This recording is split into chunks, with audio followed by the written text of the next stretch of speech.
Here we are, guys. Welcome us in. End of January, there it is.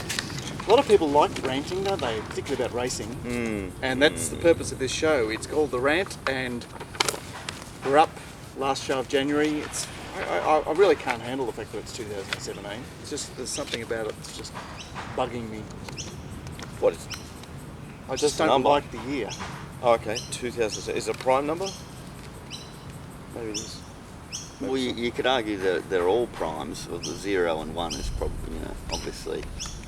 Anyway, what are we actually talking about? I want to mention we've lost someone, guys. So rest in peace. Very, very well. Probably good news for punters. But after Saturday and like the last couple of weeks, I suspect it started with what was Chris Waller's horse that won the Obsidian On Thursday at... Rest in peace, Bad Glen. I'll tell you what. He's on fire on Saturday. I think he's died, Bad Glen. I think we can really start. I saw Bad Glen on Dalmatia Prince. Yeah. Those last two races. I'll ring you back.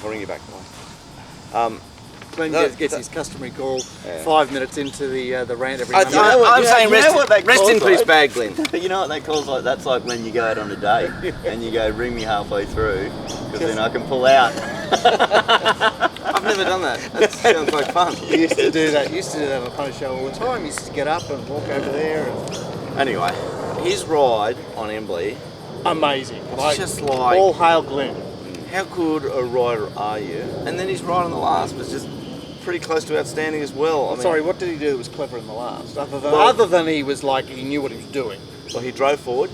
There was a chance of being 3 wide, so he clicked up a spot, moved outside the lead. Once he was in, he dropped anchor. He dropped anchor outside the lead to get the tempo right for him to get past Wally Shitbags on the inside of him. He's the stablemate, twist stops. I thought he'd been being Bad Glen on, and his ride on that, his ride on Embley.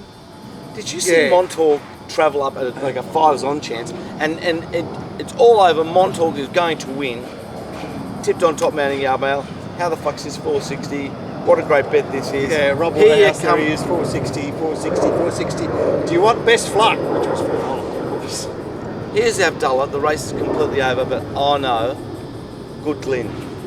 And what a rider he is. Like for a bloke who's just so like easy to dislike, it's one of the best riders I've ever seen. Yeah, he's a great rider. And I think the case in point, that staying race on Saturday, should be noted. He'd been beaten by Montauk in a sit and sprint the week before, like tailed up by Montauk in the sit and sprint, and he said, no, I'm going to dictate the pace of this race. I'm not going to be dictated to, because I got beaten that way last week. I'm going to make sure that I run this race the way I want to, and Montauk's not going to get a chance to, ping.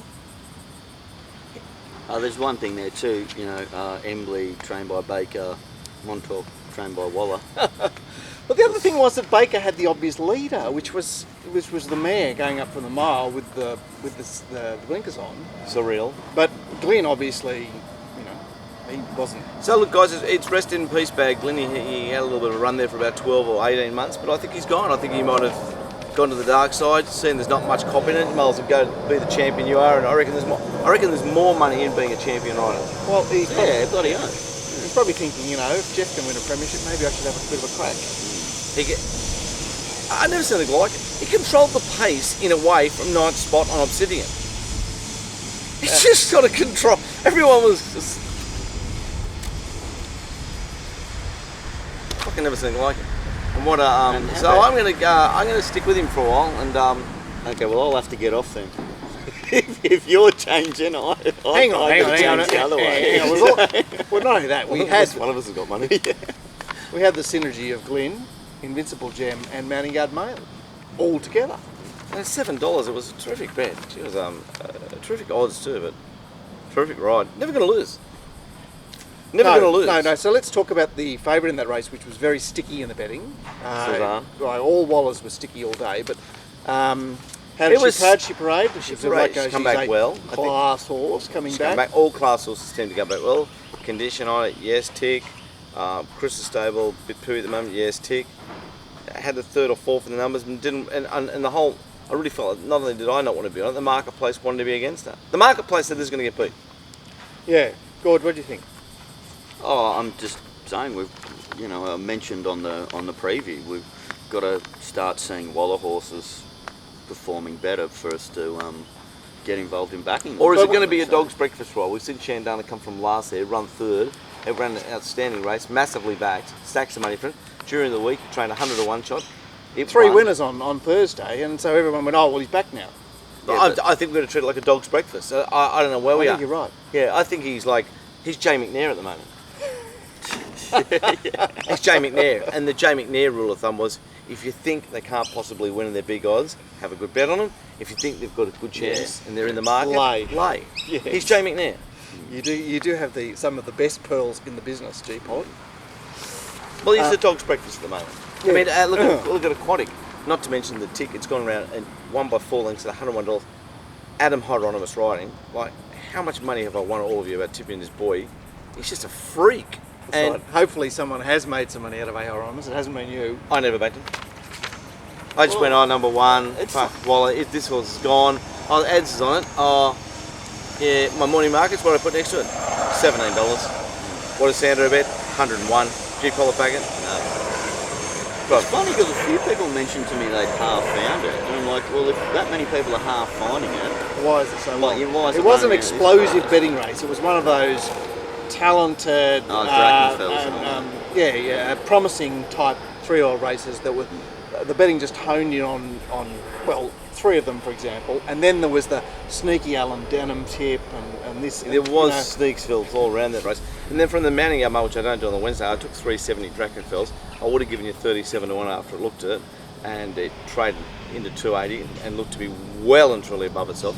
And there was another horse race hard in the market. I took $18 off Sandro. You get lay 950, Way Anchor or Wanker, whatever it's called. I wouldn't have taken $1 million to 1 for my last dollar. It had none on the looks. So there was this big piece at 33%, and there was this big piece at 9%, and I thought none and none. It's 42% out of the way. There's Aquatic. Originally I put 16s next to it. There's Sandro 100s. How about backing? That's the deliciousness of racing. There you go, love. Drakenfels, where's he? Has he got a future? Yeah, he has good, but he needs to get some condition off. Oh, what was he? He was 4 wide the whole way, wasn't he? He had a yucky run as well. Although Randwick, I don't tend to rate that tyre. What happened to O'Shea the Friday night at Canterbury where they went 11 of them went with a rocket up their ass, and we said, "Wow, look at O'Shea, and it's just been like Bustardsville."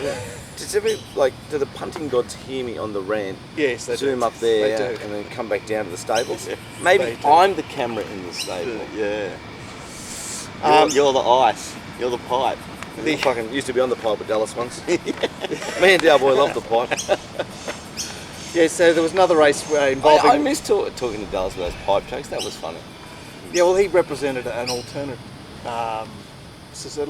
we're old and beaten up, and Dallas is, he's still sort of playing the game.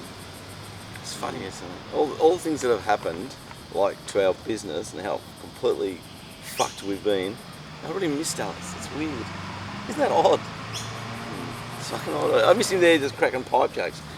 He's just fucking steering the ship along. Because we once did the show without him. He himself. Yeah. Oh, I remember watching it without him. Oh, jeez. Didn't know where to sit. Didn't know what to fucking do. Oh, yeah. Boy, you're welcome back any time. We're just, unfortunately...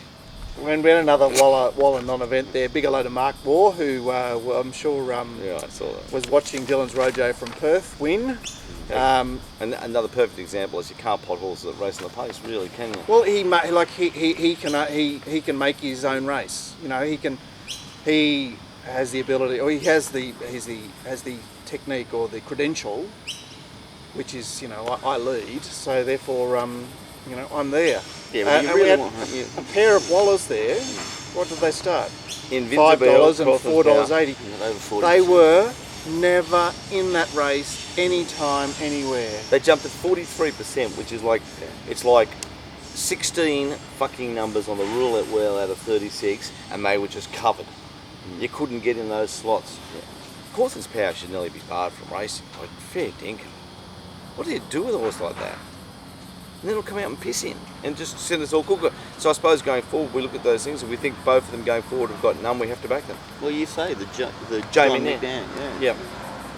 He's Johnny McNair. He might have Haylist in the camp. Oh, Gritty. Right, Plus he's but solid. I think you know, the winners that we've seen, Hawthorns Power did win off a very good trial between runs. Sizzling Bullet won off a very good trial between runs. Aquatic won off a very good trial between runs. Matt Taylor theory. Right, Obsidian, like he dead set ticked every freaking box on Obsidian. He'd gone Resume at Newcastle, Warwick Farm, Canterbury 1900, Randwick Saturday 1600, Randwick Midweek 1800. The blinkers on in 1600. Good Glen, like And bad Glen to start before. yeah, Bad that's Glen to start before. Because I was on at 950. Anyway, Good Glen, I'm against it. the point I think is that there need to be a lot of ducks in the line for Waller. You just can't be backing random Wallers. yeah. I like that. Just a thought. The two interesting two-year-old races. Obviously, people were unhappy about Josh Parr's unluckiness in race one. The winner, Glen, he's got a future. He's a lovely horse, and obviously the second horse should have won the race. Just a note to the caller we have to put up with. You've got to understand, you're a caller, call the race. This comment he has, have you ever heard this comment when the favourite's stuck by? It Needs a helicopter. needs helicopter rescue. You know, lift it up. It's not funny. It's not entertaining. You're just a suck when you say it every time. It makes me want to puke. I think easily going forward, Minari's the best horse in that race by 3 or 4 lengths. Doesn't Showtime need to see the horse whisperer or something like that? It's just carrying on like a pork chop. Yeah. You know? Yeah. I think it's good, Interestingly, Star Turn took 2 preparations to get going. Remember, like he was just battling away there in Melbourne, Blue Diamond. I was doing 100 down a one-way street with P-plates. Looked like, one of those coloured skins that works in Woolworths, in those petrol joints. Good on you, mate. On you, old mate. Kill a kid. Invite you over and you kill one of ours. Go on you, champ. Fucking champ. Star Turn was like 50s in the slipper and then came back and looked a completely different horse as a 3-year-old. So are you saying that about Showtime? Well, I don't know. He's a $1.1 million yearling. He's, I think he's a... They'd like their money back. I guess so. I guess so. Look, yeah, I suppose so. And like, The nice thing about watching that race was not just so much the winner coming down the outside, was that whoever led, Showtime led. no, the gay led, Whaler led. Oh, wait, yeah, and then Whaler led. and watching Whaler C led. Brown outside the lead on Malahat, holding positions and not moving out the way from anybody. Blah blah blah. C Brown's first ride back. Oh, Did see, you it was. give him a bake? No, I went the other way. He said, "Welcome back, Corey." I said, welcome back, Corey. I did say that they're a sensitive crowd in the jockey's room now, as seen by me, because that's the only thing you would have read about me. They're a sensitive crowd. Big hello to all the boys in there. Get their wives and girlfriends to ring Peter Volandis and complain. Solid characters. Wouldn't be a rant without that mention. And he just looked at me. I'm not even going to repeat what he said, but he kind of agreed. So that, the O'Shea horse ran around despised there, and It was big odds, $26 in small field. They ran a good race. ran a good race. Ran like a 10's chance. The 2-year-old fillies race was a bit of a race for battlers. Was a beach for battlers. I also tipped on top there Barouche. I think should have easily won the race. It finished 4th. It got a check. It was first run race. Yeah, It was a bit lost. Gord Pulled pointed out. out to me the squeeze up that the Bishin gave him, after the 400 metres. After On 400 that metres in the mid race. stable. Looked like we were going to Golden. slot in perfect spot there, and then I don't think he looked behind him. So. The problem Teaspoon's got going forward, it's got an absolutely fantastic motor. It's got great heart and great athletic ability, but it's still looking for its mother. It is a pony. Like, it's a real little horse, and going forward, it needs to really grow up, but it'll come back a really good 3-year-old. I think it'll be outclassed in slippers and that, just because of its physical size. Right, it's attribute. Sort of won the lottery there too, didn't it? It did win the lottery. Well, Bowman made it win the lottery. Yeah. Like fair dinkum. That's good Huey, that wasn't it? We've got Deanie hitting the ground. Got to talk about Deanie there. Like, I was up at the 300 metre mark. I was probably the closest to Deanie when she nearly went to the next world, wherever that is. Just gonna ride in and say it's not She green. laid still like for fucking ever. The ambulance, it mustn't follow the field anymore. Why? It took too long to get there. It came from the grandstand. It came out like where I was. It came out of a side road onto the track. After they'd gone past the winning post. Fucking after they'd gone past the winning post, after they'd nearly come back to scale. She was lying there for 2 or 3 minutes, like dead. No way. And I thought, do I run out and try and save a jockey's life who could be choking after I've just got over the $10,000 fine for saying I don't give a fuck? How good that. You got fined another $5,000 for entering the race course. Race. She's lying over there, she's motionless. I don't know whether she's swallowed her tongue, whether she's convulsing. And I went, nah, I just got to stand here because the ambulance should be coming around the home bend any minute. They have a little car thing, but not the actual ambulance. It's just changed. Something's changed. And I don't know if it's to do with OH&S or something like that, because maybe when an ambulance follows the field, there's a chance they could run over a jockey. Let's get thrown into their path. Because I've got to talk about something quickly interesting about that after. So old mate finally came out of the ambulance and they got onto the track, and it was a bit like the story with me when I saw the dead person on the beach and old mate walked down the beach and checked. I wouldn't say they were bolting to get to her. Yeah. They opened the door, he locked it. He locked it all. I'm standing there going, am I fucking losing my mind here? Like, Well, someone's going to steal the ambulance. when I got no medical training, I wanted to run over and make sure she just wasn't choking, but then if I touch her and she breaks her neck because Pollock twisted her head, like, I didn't know what to do. So I just thought, and then when they find, and then of course, you don't hear anything, so what do? They put the shades round her, the things they do, they shoot the horses, they put the shades up. It was really odd. It was all bloody particularly odd. Something's changed with the But this is ambulance. also after you've seen the fall where she's dead set being thrown like a rag doll. She got thrown like a, thank God she It didn't was get actually, speared. I think, like it looked a lot sort of worse than it was because she sort of just got slingshot because she was trying to hold on, and because her body was going there, horse going there, when she actually went, she just got the whipped centrifugal around. force or whatever. And I just, as soon as I don't see horses behind, To trample. I always think, oh, you're going to be all right. You know what I mean? Because She'll be in hospital today and uncomfortable as fuck with a broken collarbone and a cut face. But she, like, I'm so pleased that's what she's got. Yeah. Because I just felt it could have been a lot worse. And it just would have been awful. Because here she is on the rise, and there she is like a keen bean going for a run. It looked like on the inside of Jay Ford, who I'd say he's moved in minimally, but I doubt the run was there. I'd say it's no fault of Jay's at all. And it's just racing. And there she is, a keen bean. Like I not only can I not lead, I can take runs. You know, I'm on the way up, and then bang, straight into the turf. How grouse is racing that it just gives it. looked like it had Now, something to offer. there too, was a the horse. bookmaker reaching for that horse, but $10 he was, Rob Waterhouse. $10 was $3.20. The best you get was $7.50, and there it was, hits the turf. He fucking even knows when the jockey's going to get smashed in the ground. Like, he's the best, Robbie. Yeah, I mean, but what about him? Like, what was it, Montauk as Yeah. well? Like, you would have been matched at $1.40 on Betfair. He's $4.60. How Yeah, much you want? yeah. Montauk. And you're going, this is immoral. There's no way there's no bad Abdullah. Yeah. It's only good Abdullah. Maybe he knew bad Glen was going to be such good Glen, he stamped Emily immoral. So he just wants to lay anything else that's not Emily.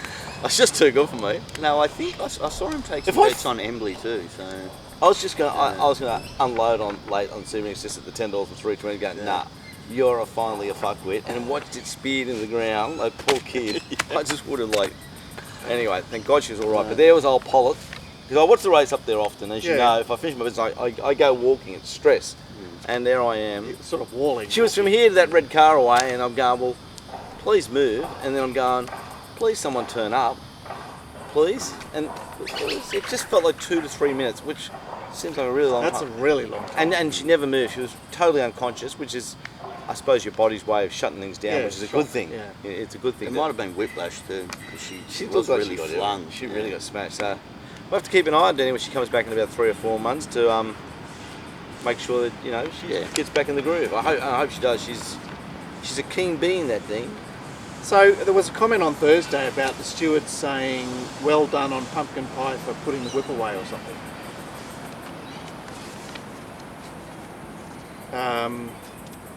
What do you mean? So he'd reached his limit, so he put it away. What? So Deanne Pena got pumpkin pie home on Thursday, led all the way. And what, the 50 metres, she put the whip away, they're saying? Well, it was home. It's pulling away from him. Why they give us a well done to her for? Oh dear, what will G. Pollock make of Steward's calling in Jockey to give praise? Next time she puts the whip away, probably gets beat. Oh, look, let's just, we've got the whip rules in, boys. Let's not. What are we going to do? Praise people for putting seatbelts on? Oh, for fuck's sake. I never wear a seatbelt. Back to race 2, Glenn. There was a horse of John Thompson's there down the bottom, the debutante, that seemed to be prated most of the way and fought on particularly well. Has it got anything? Sweet deal. Has he got anything? It's smallish. I don't know, Mark. Right, so race for battlers again. I raced, but the horse that grabbed my eye in that race was number 6, the John Thompson Schofield runner there. Meliboa. Yeah, I thought it hit the line really well late and did a really good job. Yeah, okay. Okay, look, it wasn't run to suit. What about how good I'm going at the moment? Old mate put his paper down yesterday at the thing, and I thought, I don't know if he's left it there, but I'm fucking going that. I really want to read the paper. I'm stealing it. So I picked it up, walked home. I read it from like just going story. Oh yeah, got this for free. Yeah. Sun Herald, is it? Yeah, it gets better. Anyway, and then the front page of the thing goes, Milanese girl like Waller thinks this could win the slipper. I'm going, fucking Milanese girl win the slipper. Did they even see? Because of course it was a Saturday paper. I thought it was Sunday paper, and I'm going, now they're even writing stories about... You stole the Saturday paper on Sunday. Yeah, I long-armed it. Well, you lifted it from the coffee shop. No, it's just the old mate was sitting there reading it, he just left it, and I don't know if he walked off or he was coming back, but I grabbed it. Anyway, he had to be there. Things are fun, haven't they? Yeah, and then T. Berry, he just he got a bit of a squeeze coming out of the gates. And what is T. Berry? What is it? Well, he's a great representative for racing. I just can't back him anymore now. Well, he's got that sort of dip. His last sort of 100 metres is different, isn't he? He really leans back and hits a horse quite powerfully back. Look, he's not one of my job. He rode those couple of slipper winners, and he's had all that success overseas. He's had all this massive amounts of success. But like, who is he? Like, as a punter, who is he? Look, he's hard to catch. He's a bit elusive. You remember Collie used to call Lenny Beasley the gingerbread man? Yeah. He's got a bit of that. At least Lenny Beasley could really ride a horse. And you could back Lenny Beasley with confidence. He was making a bit of a comeback there at one stage, wasn't he? Yeah, he was. I don't know. He came back from overseas, didn't he? That was Danny Beasley. Beasley. No, Danny Beasley, I think. You're not at the Lenny Beasley days. Lenny Beasley, what's that? The 90s? Belle de Jour.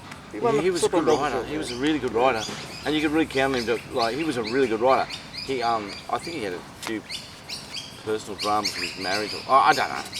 Anyway, he does know a lot more than he lets on. Just quickly talking about the whip rule. Yeah. You guys will love this story. I'm at home the other day. Bathurst was on, and if you get the replays of Bathurst, Bjorn's double.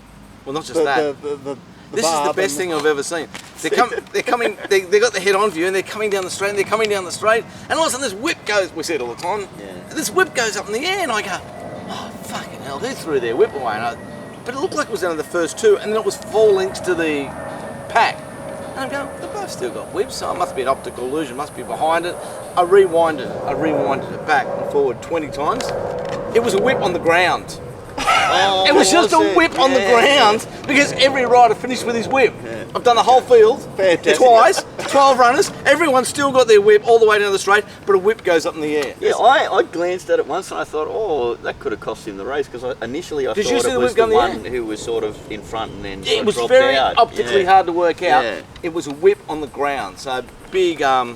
Hello to the rider out there that dropped his whip the race before and then couldn't be bothered to go and pick it up, and he could have caused a horse to trip and. Oh, what was the price? $1.10 was it? It ended up starting that. Gold Ambition. Beat the ex-stablemate Halberd by a award. And then you think about the $2.20 you bet up on at the start before at Round Week when Religify must have been hundreds on. So, yeah.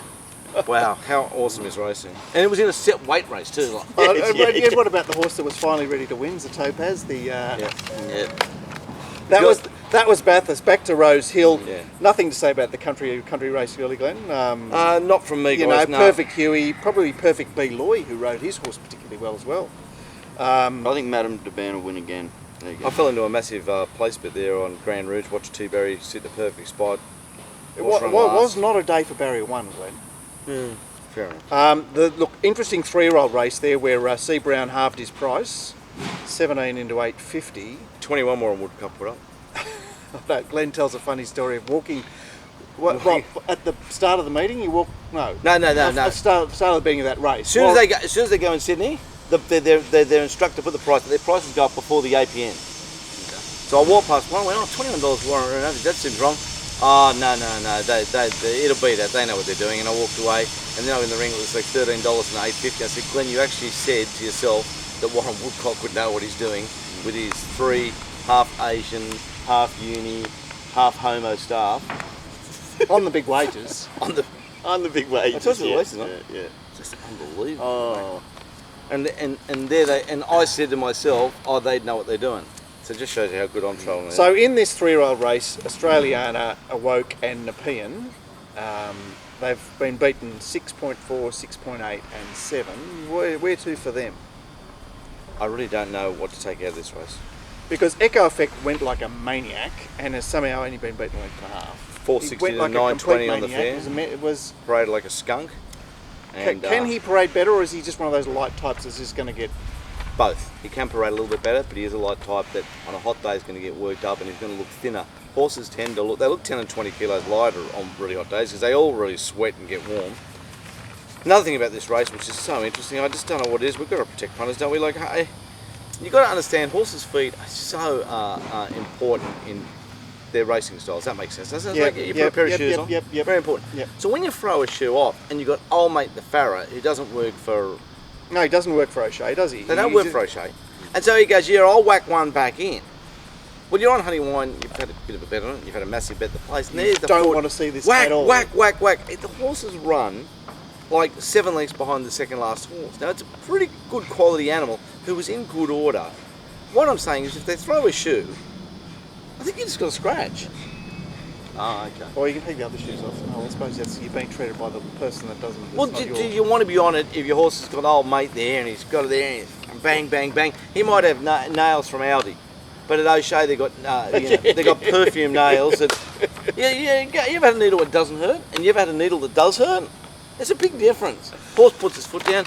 Oh, Jesus. Okay, so we'll have some viewers that do know about blacksmithing and farrowing and all that sort of stuff that will be able to tell us how this interaction with a horse might be critical.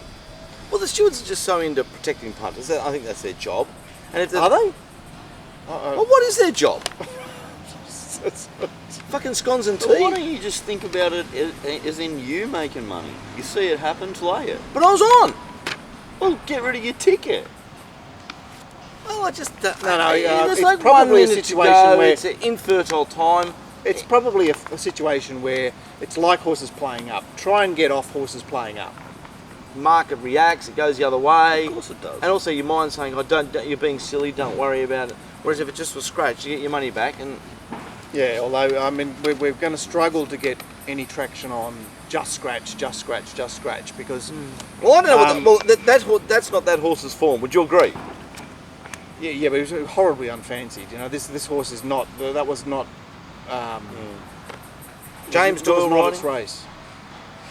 Well, it looked fancy to me in the morning. James Doyle looked. I thought it looked a particularly weak race. I mentioned it. I thought it had a chance. It looked particularly weak, and when you look at it, Australiana, Awoke, and Nepean have all missed places. So your thought pattern in an 8-horse race. Misplaced big time. What is Australiana's go, Glen? I don't know, mate. I really don't know. And Awoke as a Waller, classy filly resumer. Awoke has just been like touted all its life, and what is it? Well, it won its first 2 races. It attacked the line at Beaumont, and then it came and beat Foxplay at Rosehill. Had a bit of a break, failed 3 times at Randwick. So back to Rosehill 1400. You're expecting a decent run first up, although it only ever won. We've been talking about this stable. They didn't have cameras in some bars, and now they've got cameras. Was it like who knows?